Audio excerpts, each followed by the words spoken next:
Now, when a lot of magicians do the double lift, they do a few different things wrong. First of all, they'll riffle up the side to be able to get to it. Now, it won't be that dramatic, but they'll do that before going into their double lift, and it makes it look really awkward. The second thing some magicians do is they'll take it here and they'll push it down instead of taking it and letting it drop. And the third thing that I like to add to a double lift is a thing called a convincer. So a convincer would look like this, where I just let the card slide over by itself and I let it flip over by itself, when in reality, that's actually 2 cards. So let me show you how to fix your double lift and learn that convincer right now. First, let's start with the regular way to do the double lift. So the double lift would look like this, where your left hand is in mechanic's grip with your thumb along the left long edge, and it's going to be vertical and not up and down on the deck. It's going to follow along with the deck, and it's going to be just above that line there. Just a couple cards we would be able to fit where the top of the thumb is. The pad of your hand is going to be slightly above it, index at the top, slightly coming over the deck, along with your middle ring and pinky along the right long edge, again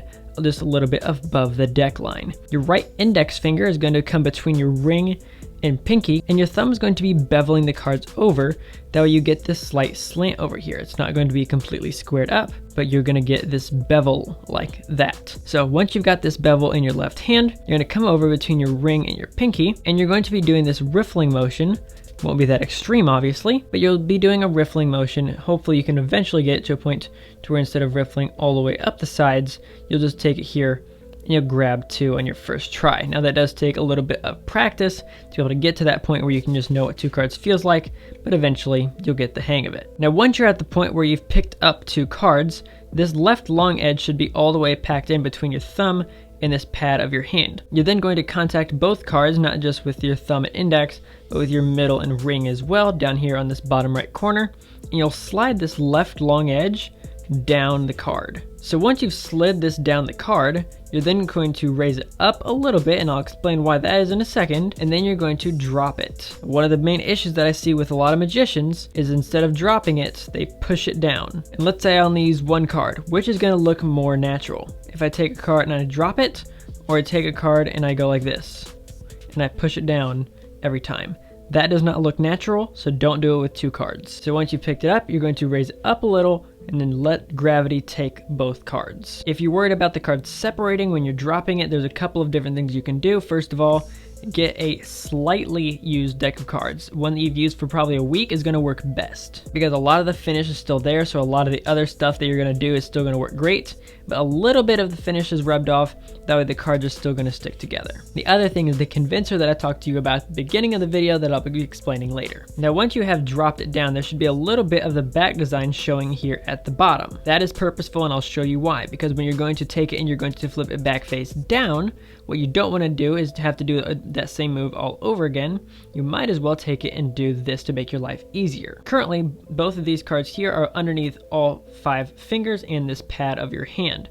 What you can do at this point is pull down with your index finger, and if you pull down and you release with the fingers on the right, you'll then get this to pop up in the back. So once it's flipped over, you take your index finger and you pull down while these 3 fingers release, and it then pops that up. That then makes it easier to then grab underneath and drop those cards down and not have to do the actual motion of the strike part of the double lift. At this point, you can just pick it up and flip it over. Now let me teach you the convincer move that I showed you at the beginning of this video that looked like this, where both cards slide over, and in reality, that is 2 cards. So here's what you're going to want to do. Again, have it in mechanic's grip or dealer's grip, whichever one you want to call it. And you're going to either do a thumb count, which is then when you riffle down 2 cards with your thumb, or you can do it with your pinky. Truth be told, it doesn't really matter. Personally, I like to do it with my thumb. You're going to count down 1, 2 by riffling down with your thumb. Now, in this case, you're not pushing over, you're pulling down. So if you need to and you haven't built up the strength yet, what you can do is just move all the way down the deck and just practice this motion like this, build up that thumb strength, and eventually you can get it where you can do it 1 card at a time.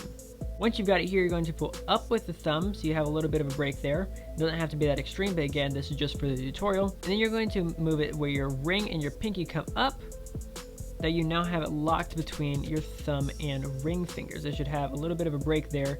Index is still on top, and your middle finger is going to be holding the deck on the right side. Your ring finger really isn't, and your pinky can actually come all the way off if you need to. Usually, I just leave it resting on the side of the deck. Now, once you're at this point, you can actually release with your thumb That way it's just stuck between your left ring finger and that pad of your hand right below your thumb. So just between the ring and this pad of right below your thumb is actually what's holding both cards. Now once you're here, you're going to be pushing inwards with your ring against that pad. So it should look like this. Now if you have a deck that's already bent up and it starts bending up, you can use your thumb to make sure it bends down like this. So you put a little bit of a pressure down with your thumb and then it should bend down. What this is actually doing is it's removing the air pockets between the cards. If you take a look at any playing card, you'll see all these lines that go up and down and left and right. So when you're taking two playing cards and you push them together, you're pushing out all of those little air pockets. So I'll take whatever card I'm going to be doing my double lift with in the snap change, and I'll give it a quick flip up in the air.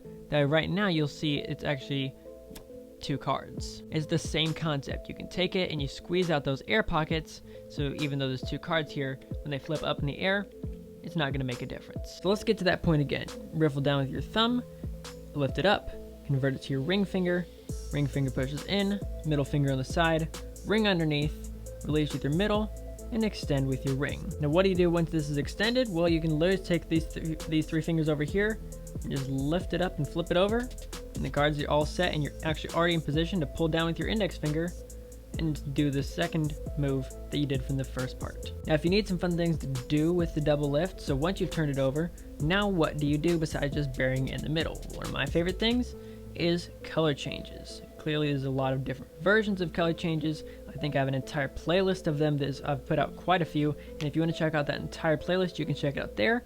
And if you want to pick up these really nice cards, you can check them out right here as well. And they're 10% off with code CardPerfectMagician. Subscribe for more content just like this one, and I'll catch you guys in the next one. This is CPM, signing off.